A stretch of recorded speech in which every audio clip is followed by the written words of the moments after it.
Secunderabad cantonment ప్రజలందరికీ నా నమస్కారం. నేను కేసీఆర్ గారి ఆశీర్వాదంతో మీ ముందు ఎమ్మెల్యే అభ్యర్థిగా నించున్నాను. ఈ నెల 13వ తారీఖు నాడు జరగబోయే బై ఎలక్షన్స్లో సీరియల్ నంబర్ 1 పక్కనున్న నీలం బటన్ మీద ప్రెస్ చేసి కారు గుర్తుకే ఓటేసి నన్ను భారీ మెజారిటీతో గెలిపిస్తారని, మీ ఆశీర్వాదం ఇస్తారని కోరుకుంటున్నాను. టైం లేనందుకు కారణంగా ఆపోజిషన్ కొంచెం ఒత్తిడి వల్ల నేను మీ అందరినీ వచ్చి కలవలేకపోతున్నాను. కానీ మీరు ఇది మనసులో పెట్టుకోకుండా నేనే స్వయంగా ఈ మెసేజ్ ద్వారా నేనే స్వయంగా వచ్చి మిమ్మల్ని కలిసినట్టుగా భావించి మీ ఆశీర్వాదాలను తప్పకుండా నాకు ఇవ్వాలని కోరుకుంటున్నాను. సుదీర్ఘ కాలం నుండి నాన్నగారు కంటోన్మెంట్ కోసం చాలా సేవ చేశారు. కంటోన్మెంట్ ప్రజలే వాళ్ళ కుటుంబం అని చాలా కృషి చేశారు.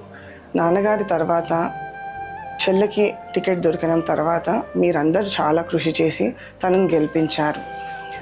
అన్ఫార్చునేట్లీ తను ఇప్పుడు మనతో లేదు. ఇప్పుడు కేసీఆర్ గారు ఈ బాధ్యతని నా మీద పెట్టారు.